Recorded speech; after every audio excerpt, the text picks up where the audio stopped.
Всем привет, с вами снова Алина, и сегодня будет довольно трагичное видео, потому что шоу Victoria's Secret не будет. Я знаю, что очень многие из вас любят мои видео серии Victoria's Secret, где мы обсуждаем моделей, их образ жизни, лайфхаки, само шоу. То есть это очень популярные видео на моем канале всегда. И сегодня мне даже немножко грустно снимать такое видео, потому что сегодня мы поговорим о скандалах, о том, почему рушится империя этого бельевого бренда, почему закрываются магазины, почему происходят ужасные по меркам индустрии вещи и почему это все происходит вот буквально за последние месяцы, что будет с брендом дальше, пофантазируем, проанализируем и постараюсь рассказать вам обо всем очень структурированно, по порядку и о том, почему больше никогда не будет той эпохи ангелов Victoria's Secret, к которой мы с вами привыкли. Вообще, если честно, я не знаю, с чего даже подступиться, с чего начать. Давайте начну с недавней хронологии, и потом мы будем переходить к событиям, которые этому предшествовали. Не так давно прошла в СМИ новость о том, что шоу Victoria's Secret не будет. Эта новость прошла буквально, мне кажется, неделю назад. И дело в том, что эту информацию предоставил не бренд Victoria's Secret, нет. Эту информацию журналисты получили из интервью модели Шанины Шейк. Она несколько раз была участницей шоу Victoria's Secret, по-моему, 5 раз с 2011 года, если я ничего не путаю. Но, в общем, она в своем интервью, по-моему, изданию Daily Telegraph заявила, что обычно в это время года она активно готовится к кастингу, потому что кастинг на шоу Victoria's Secret, он всегда очень жесткий, он такой серьезный, и далеко не все даже супермодели его проходили каждый год. Так, например, было с Джиджи Хадид, был один год, когда она просто не прошла кастинг, несмотря на то, что была довольно популярной. В общем, не суть. Шанина сказала, что обычно в это время года она активно готовится, тренируется, и в этом году ее агент сказал, что шоу не будет, и, соответственно, нет смысла готовиться к кастингу, и эта новость была шоком, потому что девушки, да и вообще фанаты бренда по всему миру ждут это ежегодное шоу, и это была действительно такая, знаете, наверное, новость закономерная. То есть я не могу сказать, что для меня эта новость была каким-то шоком, что я прям такая: о боже, в этом году не будет шоу Victoria's Secret. Дело в том, что череда скандалов, которая была до этого, она, наверное, к этому и привела, и сегодня мы попытаемся разобраться, в чем же истинные причины, потому что официально не было заявления бренда о том, что шоу не будет. Единственное, по-моему, в марте было заявление бренда о том, что шоу больше не будет показываться по телевидению. И это может показаться чем-то незначительным, но поверьте, это катастрофа. Когда я услышала новость, что шоу больше не будет показываться по телевидению, потому что у него низкие рейтинги, то есть там буквально в 2 раза меньше людей его смотрели по сравнению с предыдущим годом, по-моему, я поняла, что это начало конца и что все очень плохо, потому что если шоу не транслируют по телевидению, значит, у шоу будут другие бюджеты, у шоу будет другая концепция, потому что вы понимаете, все, что производится для телевидения, это всегда намного дороже, чем то, что производится, ну, например, там для стриминговых компаний, просто для Ютуба это просто невыгодно. Представляете, сколько денег они зарабатывали на рекламе, которая проходила между частями шоу, это были миллионы долларов, и, соответственно, когда компания сказала, что шоу не будет транслироваться по телевидению, я поняла, что чего-то такого нам стоит ожидать. В чем еще заключается скандал? Вот буквально 31 числа происходит информация о том, что шоу не будет. Опять же, это не подтвержденная информация, но 99%, что, скорее всего, так и будет, потому что компания не опровергала это. И буквально 2 дня назад проходит информация о том, что Эд Разик, если я правильно произношу его имя, потому что я знаю, как он правильно пишется в Инстаграме, в общем, это, знаете, наверное, такой человек, который напрямую ассоциируется с брендом Victoria's Secret. Если вы знаете про Victoria's Secret чуточку больше, чем то, что это девушки, там, супермодели, которые участвуют в кампании рекламы красивого нижнего белья, шоу, если вы немножко знаете эту модную индустрию и кухню, вы знаете этого человека, потому что это человек-синоним бренда Victoria's Secret. Ему, по-моему, 71 год. В общем, это директор по маркетингу бренда Victoria's Secret, и он подал в отставку. То, что он подал в отставку, было тоже вопросом времени, но это тот человек, который каждый день, мне кажется, получал тысячи сообщений от девушек в директ своего инстаграма о том, что они хотят стать ангелами, потому что, ну, это понятное дело, что если ты хочешь пройти кастинг Victoria's Secret, ты в любом случае пройдешь кастинг в присутствии Эда, потому что без этого человека ничего в Victoria's Secret не делалось. То есть считается, что вот этот образ моделей, ангелов, вообще концепцию всю, которая, собственно, сделала бренд Victoria's Secret безумно популярной и смотрибельной по всему миру, миру. Это все придумал Эд. Эд работал в компании более, по-моему, 25 лет, то есть буквально поднял эту компанию своими идеями о том, что как должны выглядеть ангелы, как это должно проходить в плане концепции шоу, что это должны быть крылья. Вообще все, что связано с шоу Victoria's Secret, все приписывается к тому, что это создал Эд Разек, и сейчас вот он подает в отставку. И по факту получается, что именно он и открыл очень многих супермоделей, в том числе Жизель Будхин, Адриану Лиму, Алессандру Амброси, то есть всех тех девушек, которые напрямую связаны с брендом Victoria's Secret, которые, собственно, и поднялись, простите за это слово, за счет этого бренда. И с уходом этого человека ты понимаешь, что все, Victoria's Secret больше никогда не будет прежней, и теперь действительно будут глобальные перемены. Но давайте перейдем к скандалу, но перед этим я вам немножко расскажу, что еще с этим связано. Почему я сказала, что уход Эда был абсолютно закономерным? Дело в том, что, по-моему, осенью 2018 года Эд давал интервью журналу Vogue, и ему был задан вопрос, который, собственно, и запустил череду очень неприятных событий в рамках бренда. Дело в том, что у него спросили, почему в шоу Victoria's Secret не принимают участие модели плюс сайз, почему в шоу не принимают участие трансгендеры, и будут ли они в дальнейшем принимать участие в шоу, на что Эд сказал нет, категорически нет, шоу — это фантазия. И вроде бы здесь нет ничего крамольного, но вы себе не представляете, сколько хейта он отхватил в западной прессе, как на него давили. Он в итоге извинился, сказал, что его речь, то есть его ответ на вопрос был крайне обидным, что он извиняется за свои слова, но, как говорится, из песни слов не выкинешь. После того, как я тоже узнала про это интервью и про реакцию общественности, я поняла, что вопрос ухода Эда — это тоже вопрос времени, и поэтому получается, что в ноябре было это интервью, и Эд уходит только сейчас, в августе. На самом деле прошло довольно много времени, и мне кажется, что несовпадение заключается в том, что да, Эду приписали, что он там ненавидит трансгендеров, что он там вот просто ненавистник, нетолерантный человек.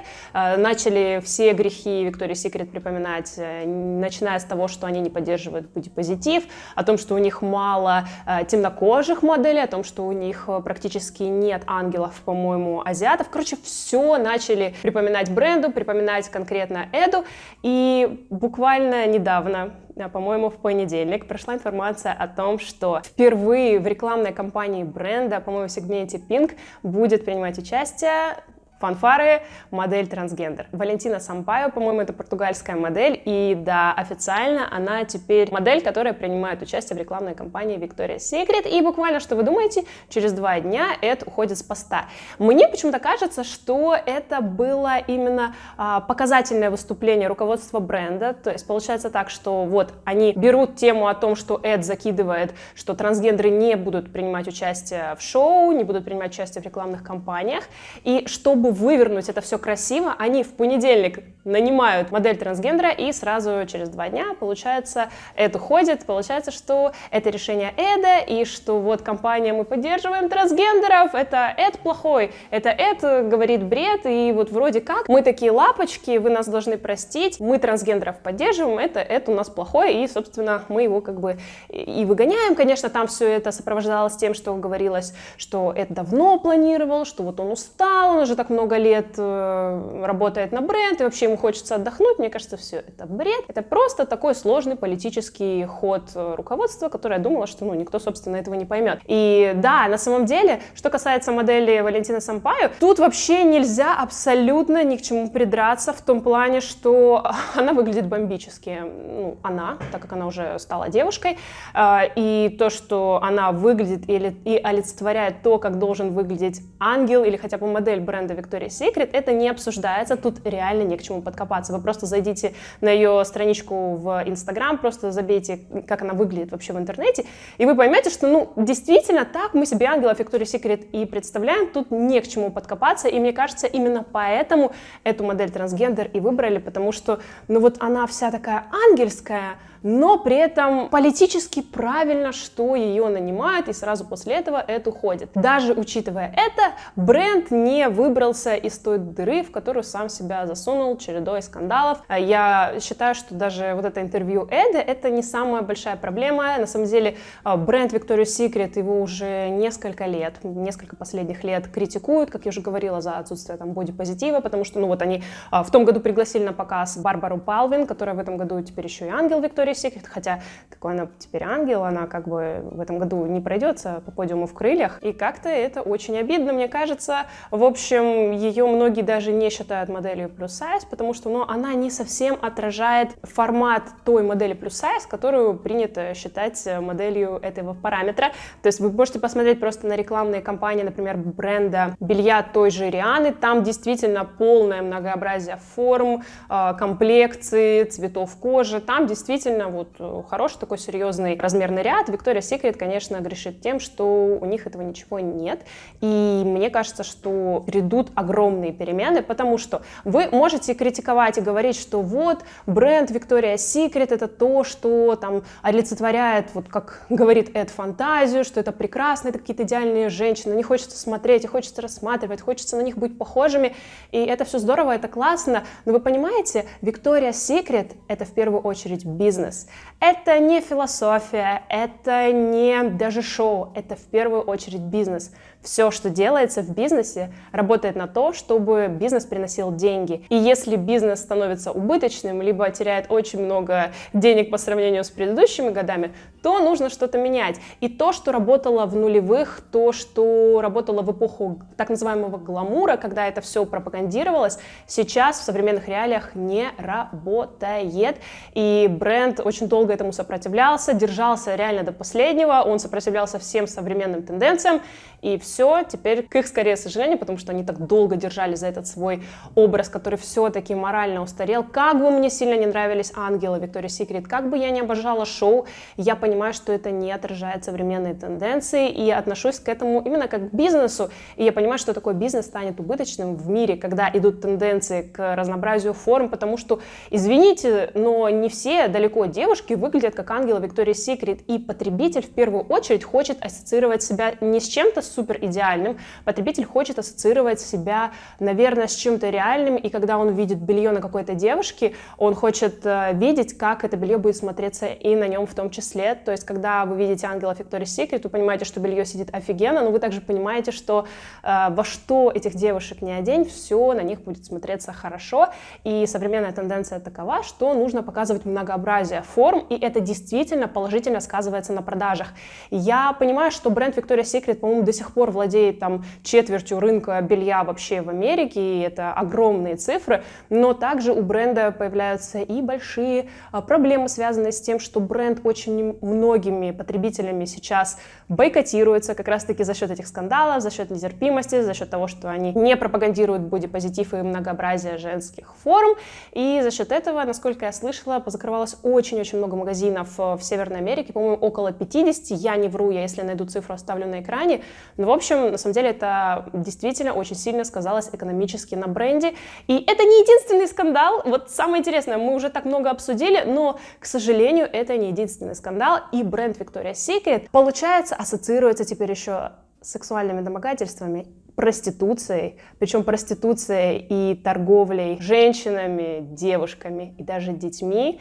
Это, на самом деле, очень мерзкая история и тоже очень сильно повредила бренду Victoria's Secret. К сожалению, получилось так, что бренд Victoria's Secret оказался напрямую связан со скандалом вокруг печально известного теперь уже финансиста Джеффри Эпштейна. И именно из-за этого теперь бренду придется капитально поработать над своей репутацией. Все почему? Дело в том, что Джеффри Эпштейн имеет непосредственное отношение к гендиректору корпорации L Brands. L Brands — это компания, как раз-таки, которая и принадлежит Victoria's Secret, и гендиректор этой компании Лесли Векснер, он очень-очень тесно связан с этим печально известным финансистом. Сейчас я вам расскажу вкратце.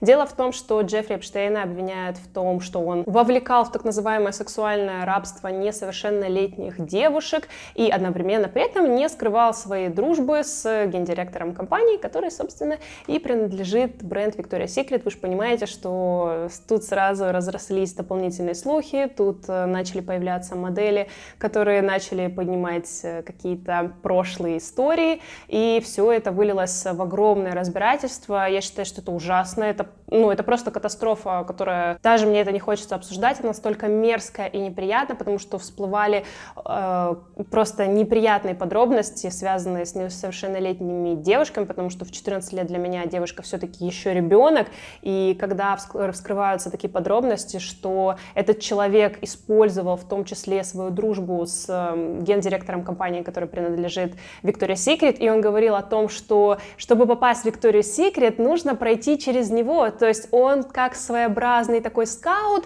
и если ты хочешь пойти и попасть в Victoria's Secret, тебе обязательно нужно пройти через него.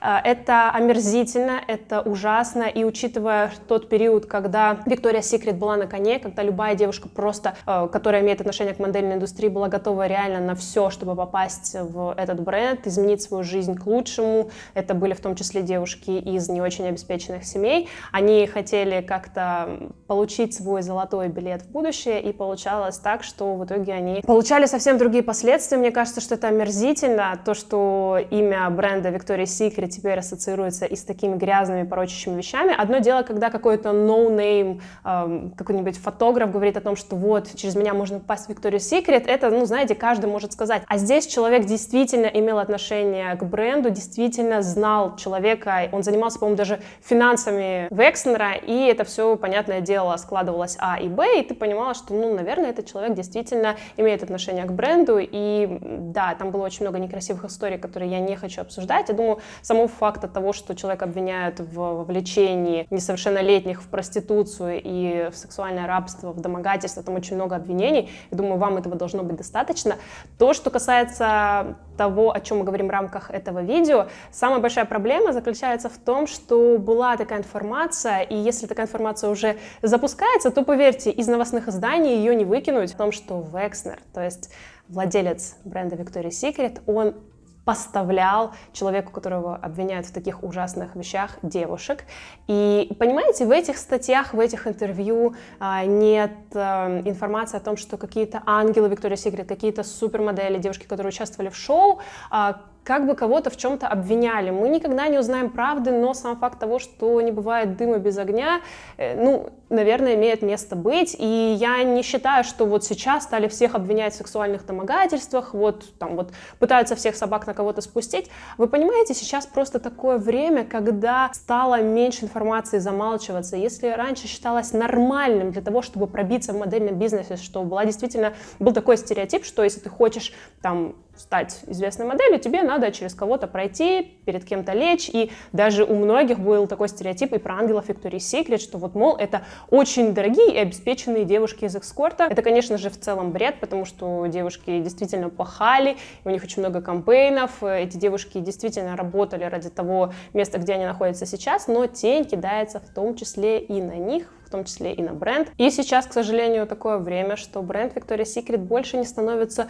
желанным кусочком для многих супермоделей, которые теперь, наверное, уже даже не хотят иметь отношение к этим скандалам. Уж слишком много темных пятен на солнце бренда Victoria's Secret. Начинают, знаете, проскальзывать такие интервью, и начинаются складываться некоторые А и Б лично у меня в голове, потому что Карли Клосс, например, в своем интервью в Vogue сказала, что почему она перестала работать с брендом Victoria's Secret. Не потому, что бренд не захотел с ней работать. Все-таки Карли, вы понимаете, она одна из самых высокооплачиваемых моделей, она популярная. И почему она перестала работать с брендом? Она сказала, что бренд Victoria's Secret — это не то, что отражает ее видение того, как она хочет видеть себя и какой свой внутренний образ и внешний она хочет транслировать миру. Понятное дело, что это деликатно завуалированные слова, и это некий такой камень в огород того, что бренд Victoria's Secret не поддерживает бодипозитив, о том, что у них там свои стандарты, которые не меняются на протяжении 25 лет, и они не смотрят в современные реалии, но все-таки камень этот был закинут. Также очень многие усмотрели не совпадение в том, что в том году, помните, мы с вами обсуждали, что бренд Victoria's Secret очень красиво, очень эффектно покинула Адриана Лима, которая была одним из, извините за слово, старейшим ангелом Victoria's Secret, но в таком количестве показов, как она, ни одна супермодель участия не принимала. Она модель, которая напрямую ассоциируется с брендом Victoria's Secret и которая принимала участие в самом большом количестве показов бренда. И в том году она ушла красиво и эффектно, и многие говорили о том, что ей на ушко напели, то есть она могла и в этом году принимать участие в шоу, и там были многие разные теории, почему она уходила, знаете, оправдания можно найти всегда. Вся фишка заключается в том, что возможно, из уважения к Адриане ей было сообщено о том, что будут перемены и что, возможно, в следующем году шоу не будет, и ей дали уйти красиво из уважения к бренду, к ней самой. И, если честно, я не совсем в этом уверена. Возможно, Адриана сама что-то предчувствовала. Возможно, она действительно просто устала работать на бренд, возможно, она решила заниматься другими вещами, но факт остается фактом, и это такое, знаете, странное совпадение, что вот главному ангелу дали уйти красиво в последний год шоу, и, возможно, о том, что шоу не будет, организаторы знали еще год назад, и, в принципе, это закономерно. Сейчас бренд будет полностью менять концепцию. Они, понятное дело, после увольнения Эда постараются его кем-то заменить, и, скорее всего, мне кажется, что в идеале это должна быть женщина. По всем политически правильным решениям как раз-таки этот пост и должна занять женщина, потому что понять то, что хотят современные женщины, девушки, то, как они себя видят, то, как им продать белье, потому что мы уже с вами говорили о том, что это бизнес, может понять, наверное, непосредственно тот человек, который и является целевой аудиторией бренда. Я не думаю, что бренд очень скоро прям-таки отмоется от всех этих скандалов, но мне кажется, то, что они пересмотрят стратегию, концепцию, и сейчас есть теория о том, что вроде как каких-то топовых блогеров будут как-то в этом задействовать, потому что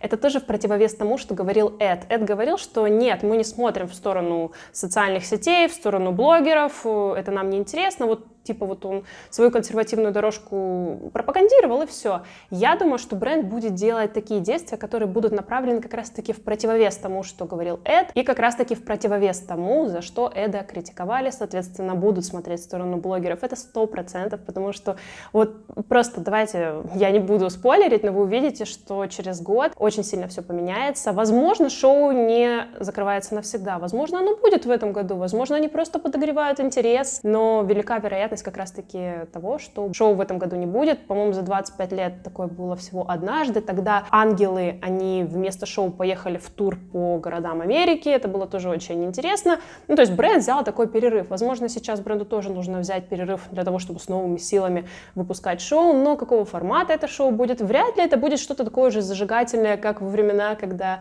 на шоу выступала Риhanna, Timberlake. Вряд ли эти времена повторятся. Я думаю, что нужно все-таки принять это, поностальгировать по тем временам, когда на подиуме царила Жизель Бунхен, Адриана Лима, Алессандро Амбросио. Понять, что это было классно, но нужно принимать и современные реалии о том, что это бизнес, и что будут большие перемены, и что нам с вами нужно просто понимать, что ничто не вечно под луной. Также и эпоха ангела Victoria's Secret, она, к сожалению, уже пришла к концу. И это неплохо, это нехорошо. Мне кажется, что у каждого времени должны быть свои герои. У детей моего поколения, у девушек, да, наверное, у парней, героями и эталонами были ангелы Victoria's Secret. Сейчас у современных подростков совершенно другие герои. Я не считаю, что это плохо. Это просто реальность. Мы с вами живем в мире, который меняется, и который мы либо принимаем и живем по его правилам, либо запираемся в своем коконе и говорим о том, что нет, я не хочу так жить, я против того, чтобы там трансгендеры принимали участие. Вот это личный выбор каждого. Вы можете это принимать, можете нет, но того, что вы это принимаете или нет, мир не перестанет двигаться, не перестанет меняться. Наверное, из всей этой истории мне нравится только тенденция к тому, что все-таки вот эти моменты sexual harassment, то есть домогательств, они сейчас всплывают. Это неплохо, что они всплывают спустя столько лет, о том, что это ненормально. Это ненормально ни в модельной, ни в актерской, ни в какой-либо другой индустрии. Домогаться женщин, как-то претендовать на неприкосновенность их тела, это ужасно, это омерзительно, и из-за этого все всех там девушек, которые имеют отношение к шоу-бизнесу, считаю там девушками, как говорилось раньше, низкой социальной ответственности. И я считаю, что сейчас действительно большие перемены в индустрии, и для того, чтобы продвинуться, как раньше говорилось, не нужно было проходить диван. Сейчас действительно можно продвинуться за счет своего таланта, своей уникальности, неповторимости.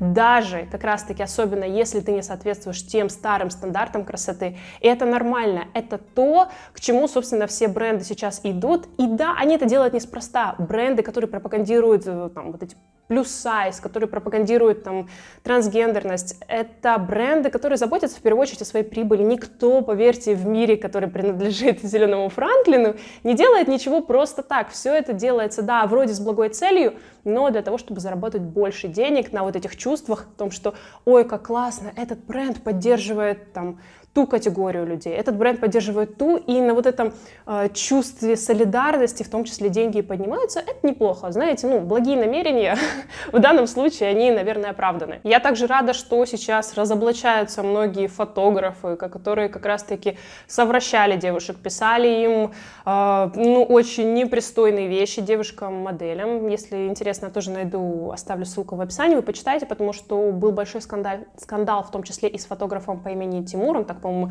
в Инстаграме записан, не знаю, сейчас открыта его страница или нет.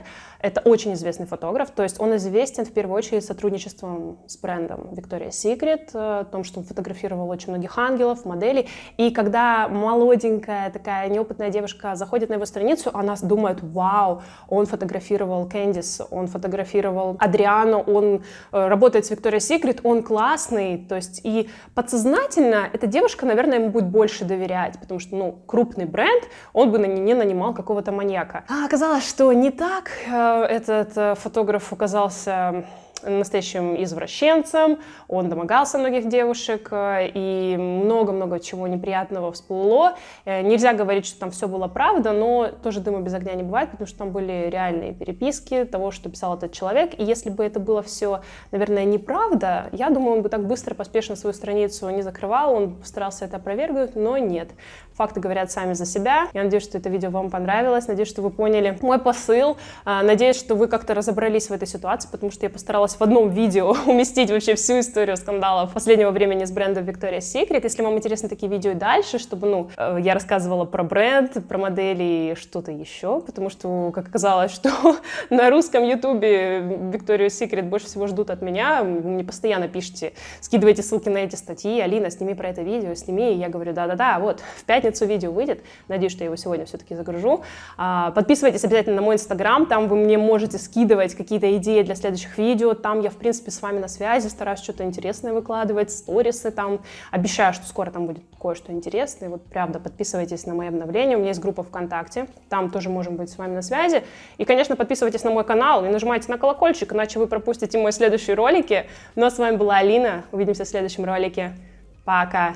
Да, кстати, по теме видео я заметила еще одну интересную особенность, что за последние, наверное, года два к бренду Victoria's Secret стали относиться прохладнее, мне кажется, абсолютно все. То есть я помню, что раньше там пакетик из Victoria's Secret там многих приводил в восторг, все такие: вау, Victoria's Secret, а сейчас все стали намного спокойнее. Я даже когда в аэропорту в Duty Free прохожу в магазин Victoria's Secret, то я понимаю, что там не такой ажиотаж, как был раньше, и то есть люди относятся к бренду очень прохладно и очень спокойно. Думаю, об этом тоже стоит подумать.